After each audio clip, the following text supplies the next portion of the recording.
evening, everyone. It is such a privilege to be here in what is our first open source session for 2023.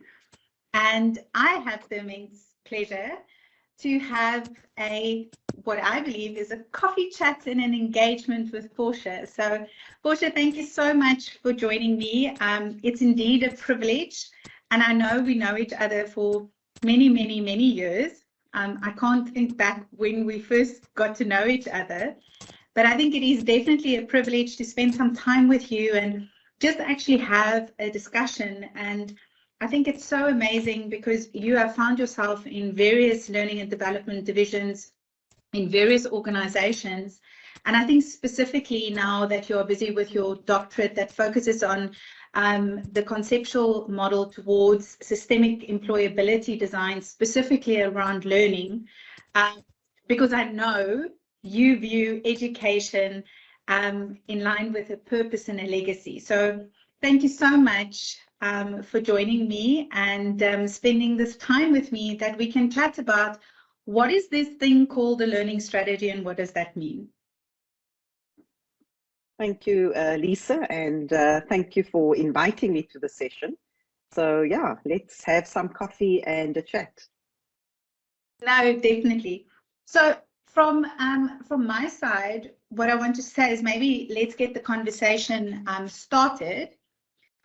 And that is around, we're going to look at some key insights on creating this learning strategy. So we're going to get to leveraging data and technology. We're going to look at building context and conceptual and personalized growth skills capabilities within the career frameworks, and also execute and scale learning.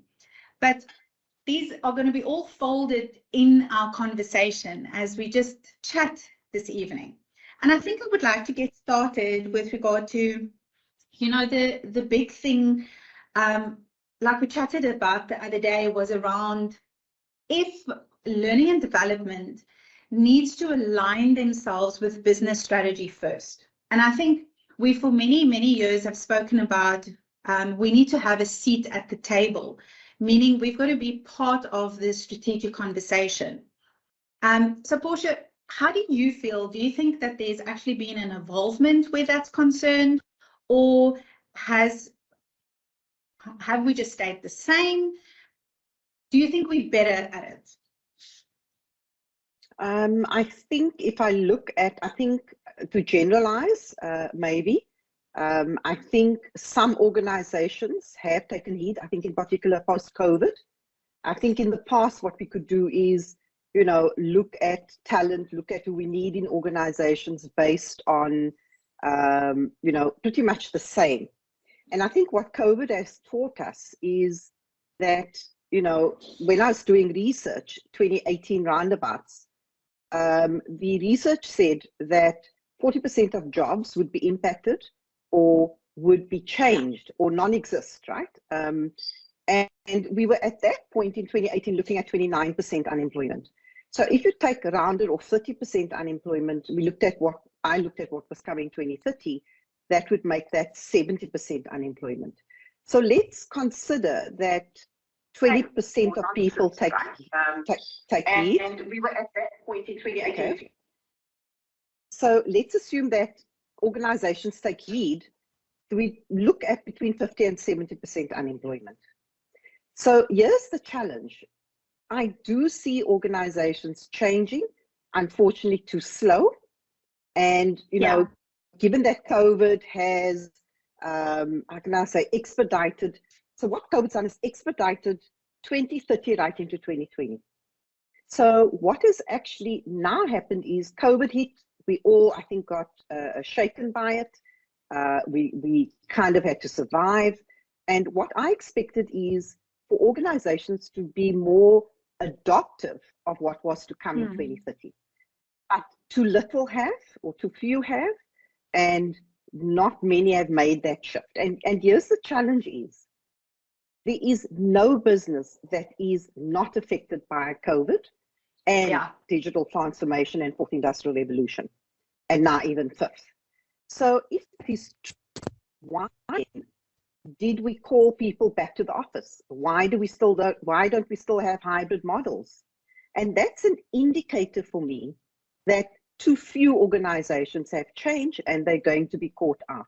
So the whole point of your question is, you know, the business strategy and learning and development, we still ticking boxes, is my opinion from what I see. Yeah. 100%. And I think that you actually bring such an important point across.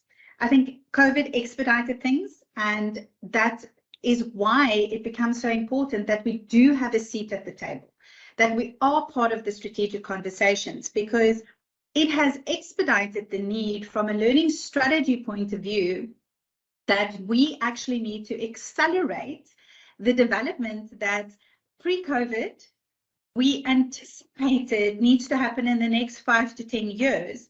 It's made the now reality of the future reality come forward, if I can put it that way. So we are now dealing with the digital transformation, with things like psychological safety, working from home, hybrid workforces. Management and leadership of teams have changed dramatically where that is concerned. And I think that it is so important that when we look at aligning that business strategy, we then move into the co-ownership now of the learning strategy with the business. It's no longer something, well, let HR sort it out. It's not a soft problem. It's a training problem.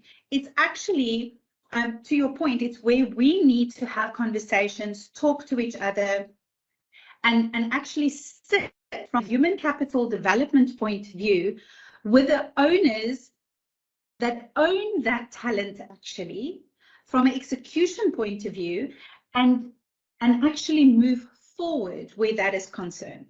So to your point, I 100% actually think that we've expedited the need, and the need has evolved, and therefore there's a lot of more pressure, don't you think, in the ownership within management and leadership domains of how we actually enhance and deal with that talent?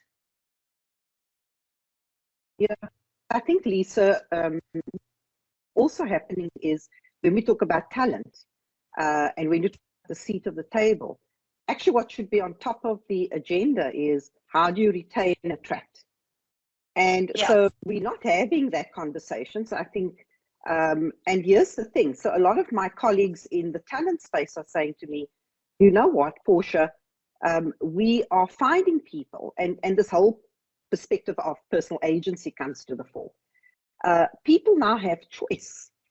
And so what is actually happening is talent is saying to organizations, do you have a hybrid offering? What's your EVP? Why do I need to work here?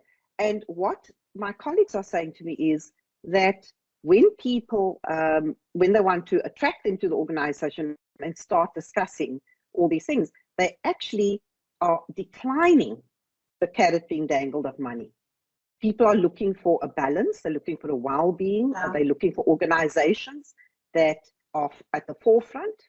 And I think this is what is happening now with the whole talent space, is that we need to look at more an outside-in approach rather than an inside-out approach where, you know, it's gone are the days where, well, if you're still thinking like that as an organization, it's going to catch up again, because gone are the days where you say, you know what, Lisa, we got a great organization. You should come work for us because, you know, it's great to work here. And secondly, you know, when you're here, and then we say to you, Lisa, you know what, we actually own you because we pay you your salary. And this is a key challenge now, because individuals, and I say individuals, I don't say youth necessarily only. I think post-COVID again, sorry to harp on that, post-COVID has taught people, I can work hybrid. I've got a taste of working more efficiently, having a better balanced life. And so what we're also finding is this great resignation of people also just resigning. I'm a product of that. I resigned in 2021, had enough, and took the leap. And so there is the great resignation where people are just quitting jobs and saying there must be better than this. And or what you're finding in organizations is where organizations are pushing people back into the old ways, they are actually doing the silent erosion. And there are patterns and trends happening now where, if you go look at it, where organizations said, no, come back to full office, nothing's changed, let's just say. What they are seeing is an increase in sick leave or leave being taken, and an increase in exits. So these are some of the behaviors that are emerging, and HR and learning and development are actually key because they need to watch these patterns and trends. Yeah. So Tanya, I just noticed Tanya on LinkedIn shared with us, learning and development can no longer work in isolation. And I think that so nicely ties in what we were saying. L&D practitioners now need to incorporate organizational development, talent management as part of their strategies, spot on. And organizations need to an integrated approach to people development. So definitely, if we don't have those factors and we don't consider those factors, it actually has such an impact. And what you were just saying about the outside in and inside out, you know, the thing that comes to mind is when we are employer of choice, as an example. It's nearly like we have now evolved to become an employee of choice.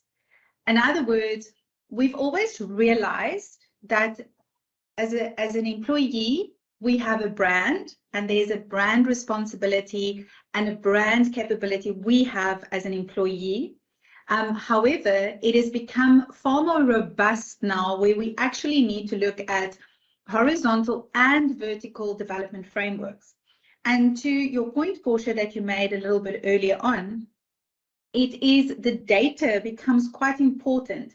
It cannot just be about the concept of our perceptions, but what does the data actually tell us about what is happening out there, what's happening internally within our organizations, what are the needs of the people? That is why, if we look at our role in learning and development, it has definitely become where we need to actually leverage data and technology far more effectively than what we actually have in the past.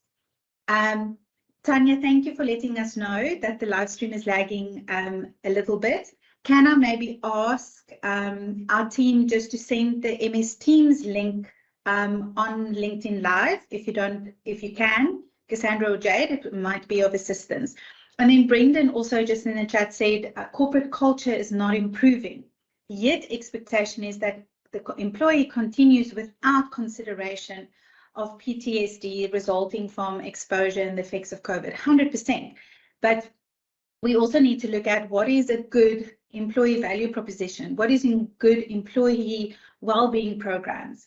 And our role in learning and development is becoming, how do we balance the requirements of what the business needs for business survival and longevity with the need of talent and talent structures that is individual and bespoke enough.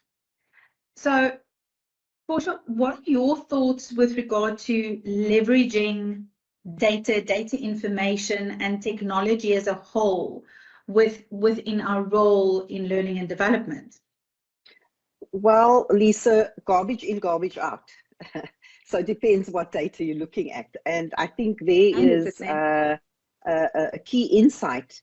It's not about what degrees do people have. It's not about, or education. It's not about, are you African male, you know, African female, colored female, whichever. I think what research and practices are saying is that we, again, like I say, outside in approach is, we need to look at data in terms of purpose and meaning of individuals. Where do individuals want to be? And how can the organization get them there? And I think we're too scared to share. So, you know, I openly share if I go to organizations, I say, I'm here for 3 to 5 years, depends how excited you keep me. Because the point is that if my manager does not know my intent, and I don't make it clear, There is a two-way conversation here. So I think for me, data is key, and I think AI can play a key role in how L&D manages. So let me give you an example, maybe, Lisa. So in one organization, I did look at, let's say, education levels. And what that said in that organization, 87% of people in that organization had only matric. So that had to change my focus to say, how then do I teach? Or how do I bring knowledge across? How to bring application across? And guess what? Under the iceberg was the fear of failure of these individuals. So from an L&D perspective, I had to look at the data and say, well, the data I looked at was education levels. Then I went and had conversations with different focus groups. And even though the organization was willing to spend on individuals, they did not want to learn because they feared they would fail and then be caught out in inverted commas and lose their job. So data is important in your approach to also understand who do you have in the organization? What do they want? What is their need? So L&D needs to almost adopt a marketized approach, i.e. like a PTY. So L&D needs to almost get people interested in learning, engaged in learning, and that should be their purpose. And the value should be linking that to ROI in the organization. Yeah, 100%. And I think with that, I did lose you from camera, but I can still hear you perfectly. So that's fine. I don't know if you might have had an issue with the camera. But to your point with what you were sharing, that's why learning has to become highly contextual and also highly personalized. And it's nearly like I know the other day when we were chatting, it was nearly saying like it's the Netflix experience. So in other words, can L&D actually build solutions that is highly curated? In other words, we don't provide a one-stop shop. It is actually learning comes from various institutions, various areas, various sources. And in that process of curating really good content and solutions, are we able then to personalize the learning experience to such a degree that the algorithms are speaking and is intuitive to what my needs are as an individual that would like development at a certain level? And I think we're not quite there yet. I think some organizations and institutions are better than others, purely because they have for years already built processes, algorithms, AI and machine learning as being part and parcel of what they've been doing. But I definitely think our environment is being disrupted a lot from a learning strategy point of view. Strategically, we have to become better strategists in relation to how technology can be leveraged for a better contextual and personalized experience as an employee. Yeah. And I think, Lisa, to your point there, why can't we again look at it differently and say, with what we got, technology, AI, content being open source, being available, and a lot of organizations are using platforms. They're not developing their own content anymore. There are also learning approaches which then also posits that, why can the employee not own their own learning journey? Why can't they create their own learning journey and design it in that way? So we talk about,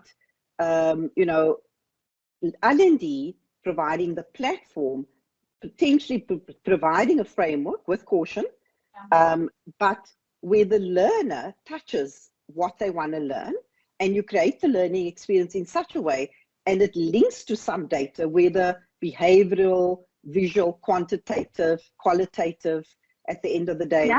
But where L&D then, or HR, looks at this data and says, what are the trends and patterns? What do we give more of? What do we give less of? And so I think when I say L&D becoming marketized, is almost saying, how do we know what to put in these platforms? And I don't say one, what do we, so the point that you want to be at is that the employee says, wow, how does L&D know that I need this today? You know, so it's almost you being intuitive in the system, eyes, ears, feelers. You are the link to everyone, and you navigate and you find the best, whether it is focus groups, whether it is articles, whether it is whatever. You bring it into the organization and allow the employee to play with it. But the better part is to create a learning organization where you let individuals own their learning journey and their learning path. Because they want to learn differently. They want to learn the way they want to learn. 100%. And that elusiveness of self-directed learning, I think we speak about it and it's a buzzword, and we speak about a learning culture in organizations. However, I think we need to start informing those things more proactively within the organizations that we represent or the organizations that we serve, depending if we're obviously internal or external. I just want to go quickly to the chat in LinkedIn, and I just want to share, Kamu just shared, spot on, Portia, data and technology can enable the identification of emerging skills and competencies needed within an organization. Also, by collecting and analyzing accurate data, organizations can identify skills gaps and also design targeted learning interventions to reskill and upskill. So 100%, I think that is so important, and I think that ties in with what Kamu just shared, and how he was reinforcing what you were saying, is that's also where the learning pathways and how we develop learning pathways and journeys then come into play. So we need to create this more self-directed learning and learning space. So leverage data, look at data, be proactive where it's concerned. In other words, not close gaps with data just because we've got a gap. We've got to actually plan intuitively, how do we want to create data sets to support us more effectively? How do we bring that to business to help business make better informed decisions? Proactively, not reactively, not once a problem appears. It's nearly like we're anticipating problems, and then create the contextual and personalized experience, which for me is around the, like we said, the self-directed learning components. But then it links into the, okay, now what? Now we need to create these pathways. And pathways is not alone just based on competency frameworks. I'm not just looking at that. I'm not looking at the career-only pathway. So if you come into an organization, this is how you stagger from a hierarchical perspective. But I'm also looking at how do you actually vertically develop? Back to your point that you made a little bit earlier, because are we not brands unto our own?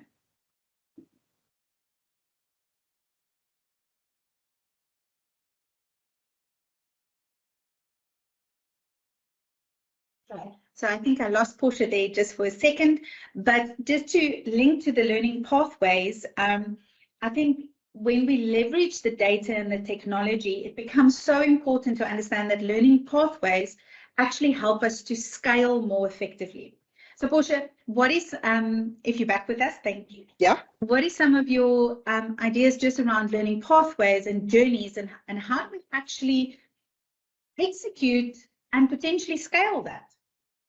Yeah, so I think learning pathways are, I refer to them as learning journeys, so never ending. So depending on where the individual is, I think if the organization provides a framework, that's fine. But I think there's other areas where you can co-create this with the learner, or the employee, components to that. So I think sometimes learning journeys can be quite prescriptive. So if you design it with flexibility, so where the learner can say, so let me give you an example. A learning journey, and let's say you need, you don't have matric.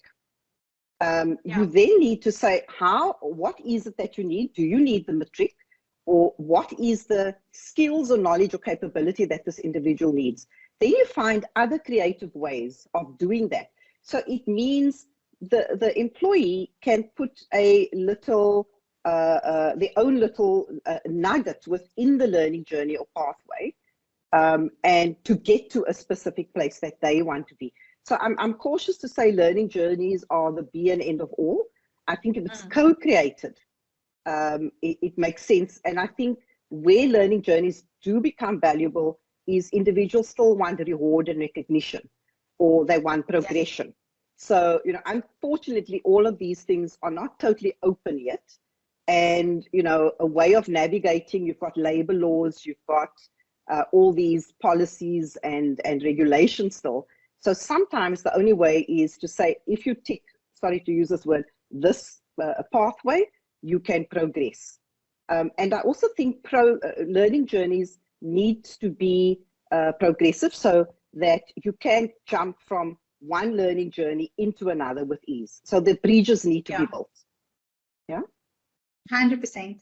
Tanya also in our chat on MS Teams said to not restrict people with regard to what they want to learn, to for them personal development according to their interests, and not just what the organization needs. And I think that's to your point again, with we can create learning journeys, learning pathways, but again, when it becomes so restrictive, it doesn't allow for the full development of the individual.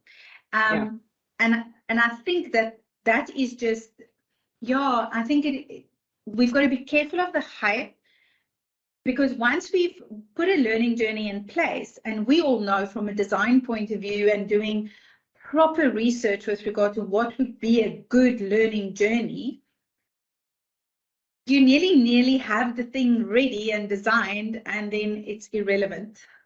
So because change happens so quickly, so if we're very restrictive to certain job profiles, we need to understand that organizations and jobs are evolving at a really fast pace. Yeah. And if I can come in there, Lisa. So, yes. You know, if you read the latest Deloitte's report, it will actually also say jobs are dead. And I've had that belief for a while, that we're not going to apply for jobs, we're going to apply for capability. Organizations are going to seek you out for what you can do. And so I differentiate between a skill and a capability in this way. So I always say it is better to have a hen that lays eggs than eggs. And don't worry, I'm not losing it. The reason is that if I, for example, am a good leader in an organization, when I am a leader in one organization, similar people, similar industry, an industry, it then means as a leader, I develop, that is only a skill if I'm in one context. So there's this whole balance between context, concept, and capability. So 3 C's, if I can call it that. And so in an organization, I don't have a leadership capability as yet. I have leadership skill if I'm in one organization. However, now I move to another industry, different people, different culture. What that then means is that I'm learning a different leadership skill, because I'm managing different complexities or different cultures. And as I move around in organizations, I then start almost elevating the lens of what it looks like, then becomes a capability. So now it doesn't really matter which organization I go to. I'm able to go into the basket of skills and say, what worked there? Oops, I better be careful. Let me not assume. Let me go speak to people, rather before I just make a call that it's the same as in X and Y organization. So, you know, jobs are you know, titles. And I think if we're stuck on that going forward, it's going to be a challenge. We are mostly going to be sitting through tools or our laptops or whichever, and that systems or platforms are going to know you intuitively, and they're going to know what you like. It's going to know what you can do. And already I'm working like that without these platforms, And there are platforms like Upwork and those that already are operating like this. So what will happen is you can then make a choice of saying, okay, there's a ticket value of this task that I need to be doing or work. And then I can decide, I can see how much that's paying. I can then decide I'm going to work Mondays to Fridays, take Friday off. I can go watch my grandkids, do activity, and I earn the same. So the notion of jobs, for me, we need to reframe what that actually means. And I think the question that you asked earlier is, remember, why do organizations exist? Yeah. Yeah. Legacy-wise, organizations exist to make money. Now it's a different thing. Organizations that have a purpose will attract talent that's looking for a place where their purpose can be linked. Purpose-led leadership organizations, I think if you mean it, if you walk it, instead of just talking it, will evolve where you can then do what Tanya's talking about, but it takes maturity to just let organizations let go, and it takes a very different mindset, and in particular leadership mindset, to not want to micromanage people, but also manage output of the job and not micromanaging individuals. I think that's key. But I think to your point, when you were, yes, yeah, sorry, go. No, say. No, I just think we must just also, I think Grant also asked a question earlier on, but go first and then we can go to Grant's question. Great. So one of the key things, as you were talking about now with organizations, that is not just profit-centric, but also purpose-centric. I think profit will always be a requirement, but it's the way in which profit gets prioritized. I think that's the challenge, and how profit is used for redeployment back into an organization, for the elevation of the organization, and for its people to reach the next level of purpose. And I think that in itself makes such a huge challenge for us, not just in the learning and development and creating learning strategy space, but also in the space of just leadership as a whole. So when you look at an autonomous workforce, when you're looking at people not being micromanaged, or if we look back, when you look at performance management systems, it's that quote where you have requires little to no supervision. We, as leaders, everyone wants somebody that is in that category.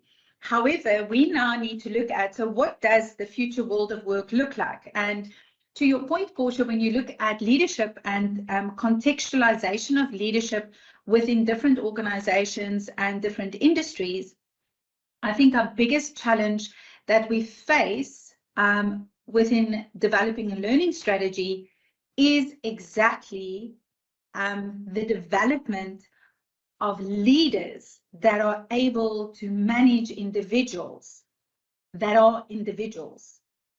So how do we go about, because I do believe it's a different leadership skill.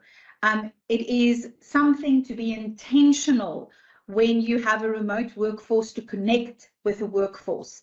You need to be far more intentional about that than when you are greeting everyone when you're getting into the office in the morning. There's a shift that needs to happen from a mindset point of view. And I think that it comes so nicely with some of the research that we have actually done when we looked at what are the skills required for the future world of work. So we curriculated a whole Workforce 2030, and the whole research and component linked to that was to look at what is those skills and capabilities that is going to be required of individuals going forward. And it is focused more on what we will classify as the soft skills, but actually they're the hard skills. Things like emotional intelligence, things like computational thinking. So in other words, integrating systems and data within problem solving and critical thought application. Those are the capabilities that we actually need, because there's going to be a bit of automation and the jobs are going to actually look different. And then we also need to ask ourselves the question, are we preparing our workforce to actually live up to that skills requirement? Because the preparation of the workforce cannot just happen post-school. No. And I think Dion mentioned that, you know, a lot of leadership roles in SA today are threatened by empowering the people in their teams and knowledge.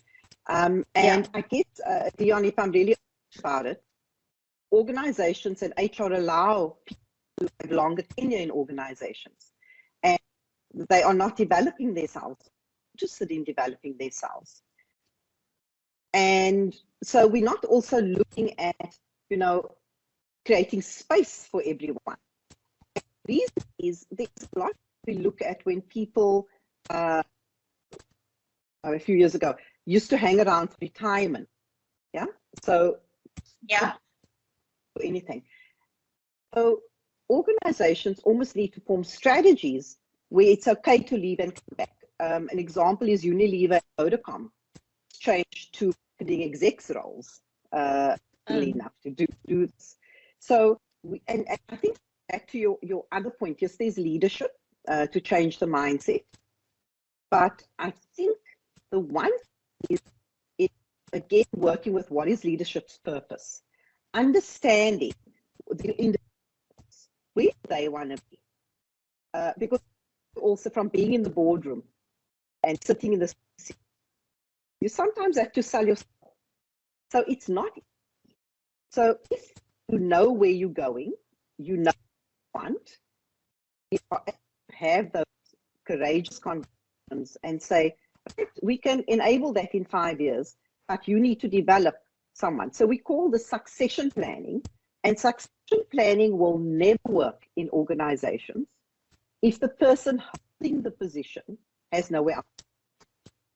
And so, you know, in my opinion, and coming back to this concept of skills, there is a model that I normally try and explain. And let me start here. Whatever you are doing, you know, the digital transformation of fourth industrial revolution, if the here now, it's going to take jobs that are repetitive. Okay. So that is repetitive, you need to remove. And then say, what else could I be doing? Right? So that's the key question. The second thing is, there are now qualifications and let's call it areas of work that are becoming as complex as the world we live in. So it is cross pollinating. In other words, we are getting now consumer, let's call it biomedical. It's the arts, the sciences, the technology, and all of that merging. So actually, us are, I say all of us, most of us, are actually not ready for the future, because we still focus on an interdisciplinary type of job that is, if I studied HR or if I studied engineering, that's what I know. It's not good anymore. That is what we call the domain. We need to add a technical or analytical domain and say, if I'm an engineer, what else do I, all the HR that we're doing, HR. Then we're going to say, HR, you studied social sciences, maybe HR. Now you need to say, what analytical skill do I need, or exposure? Could be analytics or whichever. Then it says, what business skill do I need? That could be visualization. So stop speaking in HR speak and visualize the problem. So visualization, design thinking, systems thinking are tools we need to learn. And then take that now into cultural skills. Where are we landing off all of this? You know, if you go to Africa, different culture. You go to different countries, different culture. So you can't just take what you know and drop it. So context, again, becomes quite important. Okay. No, And then 100%. And I think, yeah, sorry. Grant's question there after that, yeah? Yeah, so what I wanted to just share with you, and I'm going to just read it quickly out of the Future of Jobs Report 2023 that was published by the World Economic Forum. To your point of repetitive work, they're saying an estimated 44% of worker skills will be disrupted in the next 5 years. 6 out of 10 workers will require training before 2027. But only half of the workers are seen to have access to adequate training opportunities.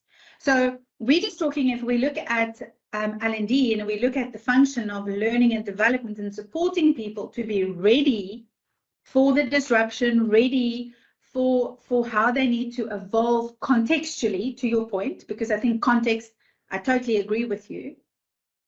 Not everybody is going to have access, which that in itself is problematic, because from the systems that is producing this talent that we need to survive as businesses, because our business case exists, because we are solving a societal problem. A business does not exist if they're not solving a problem. That's why businesses exist. And to solve the problem, it's again the profit and purpose conversation. But having said that, they investigating learning. So the organizations that were surveyed to look at on-the-job training, automated processes. So automated learning processes comes back to the self-directed learning that we spoke about. And they are looking at adopting learning strategies that directly delivers on the organization's business goals. They then said that L&D have to be co-owners of learning with the organization and business units. So for me, the comment that I want to make here is contextually, as leaders and within learning and development and creating learning strategies, one of the big things that's coming to the forefront is also coaching. How are we coaching? And to your point, succession planning fails, yes, because there's a ceiling. We're not bumping people up or out as it naturally should happen. But we can't do it if we actually haven't transferred the skill that's required and that the people are not ready to do it. And part of our role is, are we effectively transferring that skill through coaching mechanisms? And are we actually intentional enough with our coaching? And coaching is not an L&D function for me. I think we need to inform it. Sure, we can support it, but I do believe that it's actually a leadership function. It is actually the business itself that needs to coach. And I think, Lisa, before we go to coaching, and I think like I mentioned the other day to you, is what are you coaching if there's no goal? So again, we need to first understand, and I think Tanya also made a point here of, you know, everything's a balance. So aren't just, there are investors in organizations, right? Yes. So we can't just say, here's an organization, organizations must just allow people to do what they need to do. Unfortunately, not there yet, right? What you're going to find, though, is there must be a business model for an organization and a purpose of why they exist. And what they will then find is talent and employees that link to that purpose, for whatever that is. And what the opportunities are, I think, organizations, given what is coming, need to not keep individuals restricted to be staying in the organization. Okay, I think they need to be develop them in terms of entrepreneurship, so that they can in turn start their own business. And I think what we're going to start seeing is a lot of mergers and acquisitions coming very, very well. It's here already. It's already here, Yeah, because bigger is not necessarily better. Yeah, because Yes. we got this whole automation, AI, all of that. So what is going to happen is, I mean, you use brands like ShopRite Checkers, for example. You know, what happened there that they were able to launch an app that fast post the COVID, and others couldn't. And you see, so there lies a good case study of how did they do that? Yeah, how did they do that? Their business model was feet, and then all of a sudden they said, we don't have feet, everything's locked down. How do we change the business model? So I think it's the mindset of agility and adaptability at a rate of speed that we somehow need to teach leaders to have, and not be stuck on the same processes, same way of doing things. And I think we need to reimagine what learning and development could. And my guess is it's nothing that we've done before. You know, and it's about creating the curiosity, you know, poking people to find out and explore what's your purpose, where do you want to be, and finding the right fit for that organization. And this applies to universities. Why must your son or daughter apply for 3 when they know they get into choice 1? We know there's 100 people that want. Why can't we then adapt? Okay, we'll take a class of 100. Why then let the person take the 3rd option and find their way back into the option? And you see, we're still trying to box.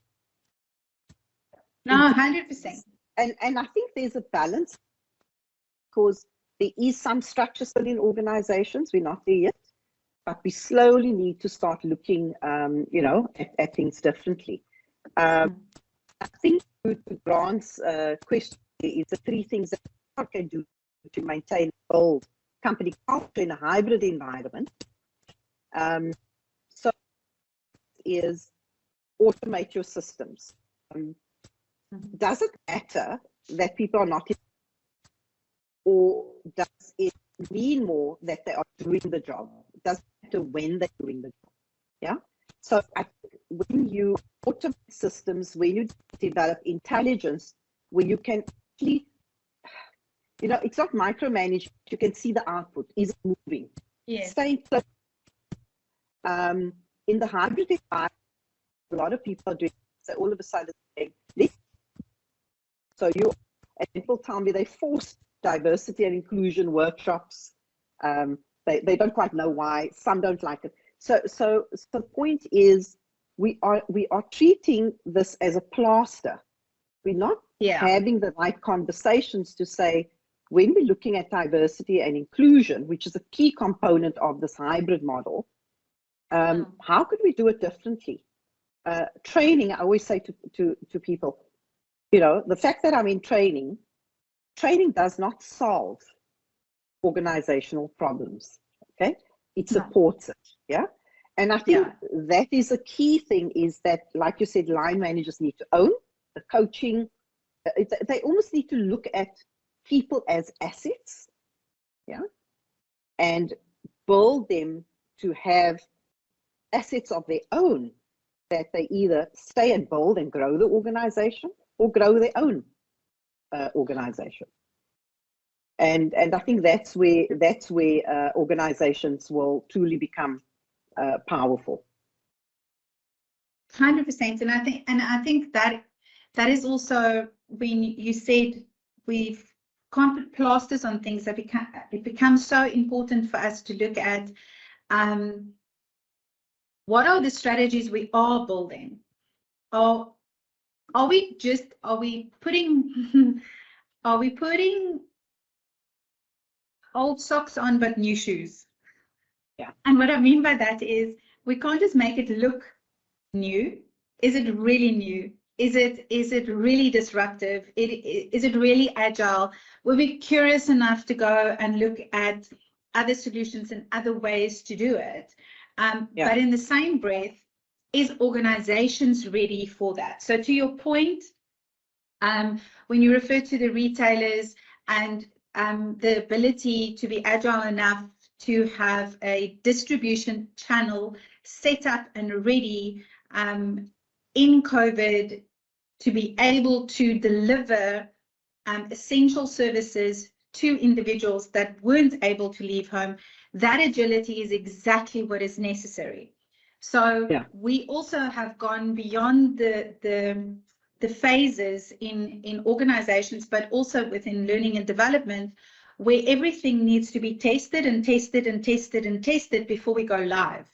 We now have situations where we actually need to go live and be testing while we are live. Because the moment we wait, the kid in the garage is building the solution and will most probably go to market faster than what you would. And we don't have the time anymore. The world is evolving way too fast, and specifically around technology and technology enhancements. Things like, look at what ChatGPT is doing. I mean, just the disruption that it's causing in higher education as an example. And now there's workshops, and how do you now as a lecturer deal with somebody putting their assignment into ChatGPT? So it's those type of things, and it's not going to go away. So we have to find ways to work with it, to enhance it, and actually to use it to scale ourselves more effectively. Because I think that's where the importance sits. The importance sits that these are all mechanisms and tools that help us to scale. But if we are going to shy away from it, it actually will be a plaster. We're going to dress it up to make it look new, but it's not necessarily something that's going to be sustainable. And I think something that just triggered as you were talking there now is also this, how do you build this culture of hybrid and inclusiveness and wanting to be there? So a combination of what Tanya said, of what Grant and I think Brendan is saying now, is not, you need to understand the context first. And then you're going to say, which tools are going to work better here? So one of the things, as I mentioned, is, let's say, design thinking. Do you know how many, I lecture, and you know how many students I ask, so what's happening in your industry? Not much, basically. And when I start showing them how competitors are adopting things that they did not know locally and in the world, so, we need to find the in every single employee.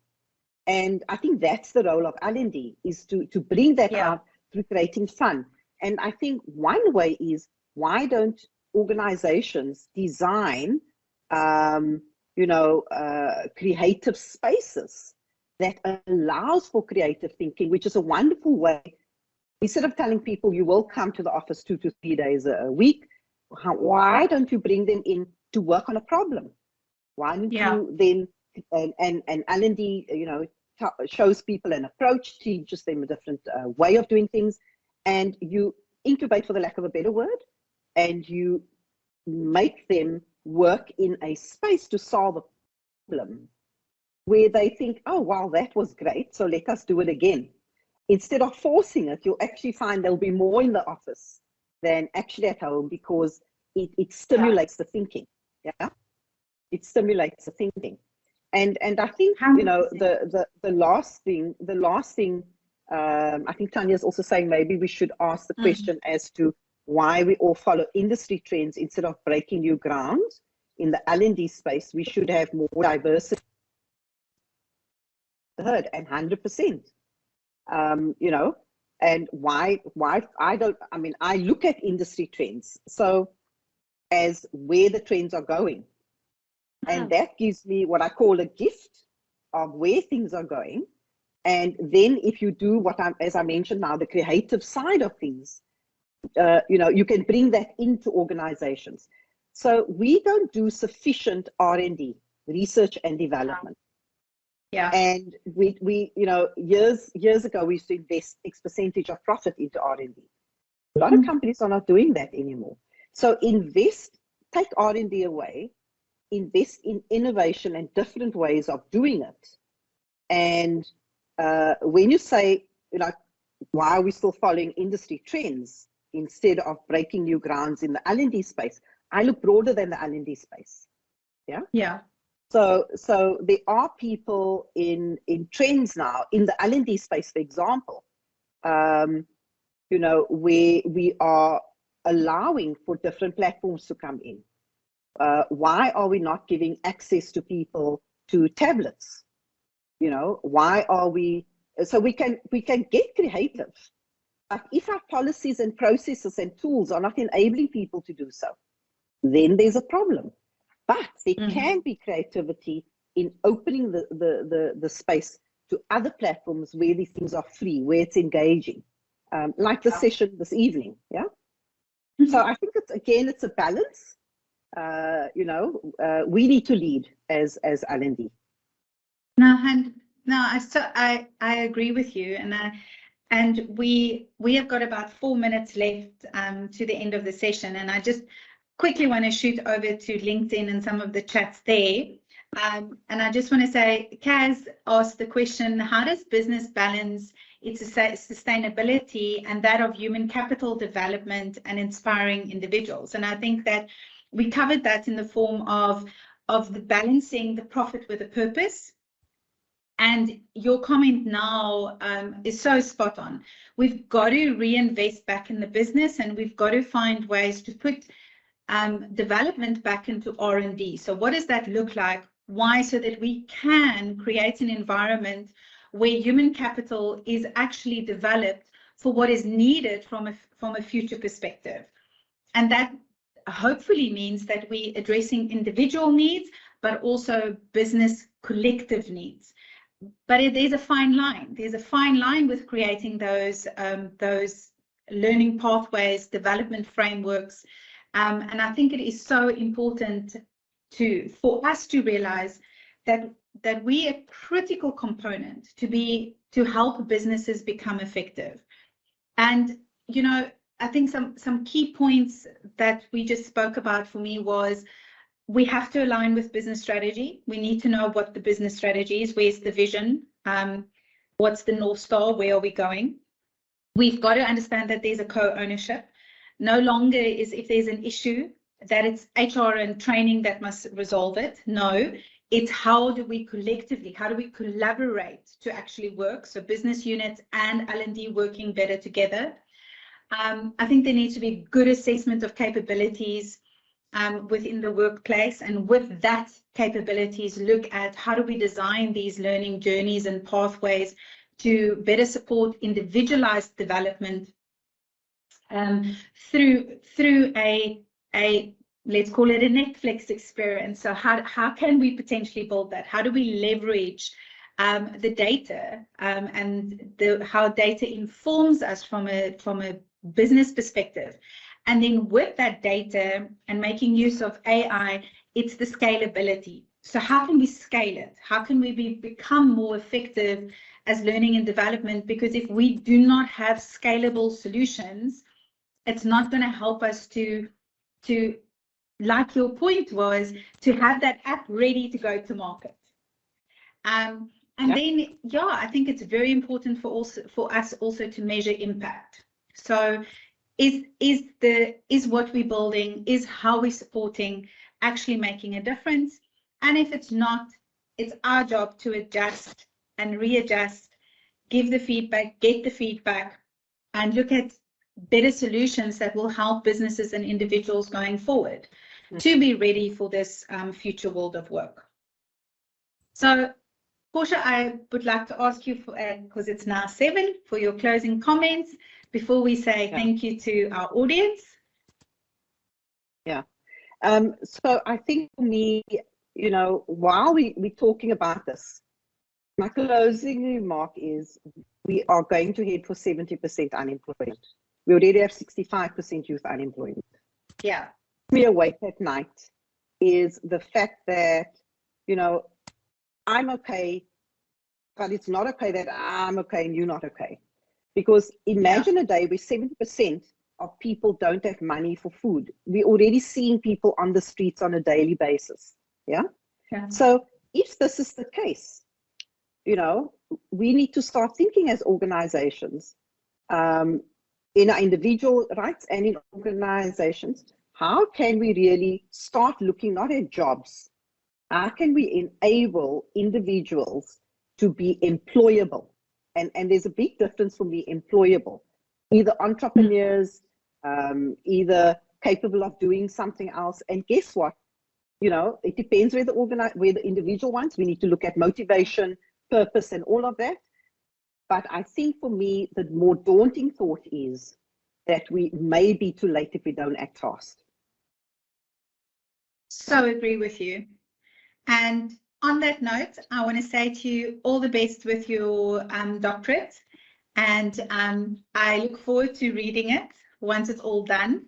And the impact that you are making now, but also what it will mean once you've completed your research and your study. So thank you very much for your personal contribution to make a difference, because I think that's ultimately when there's people that are interested to make a difference and a difference in the communities that we are part of, we can move forward.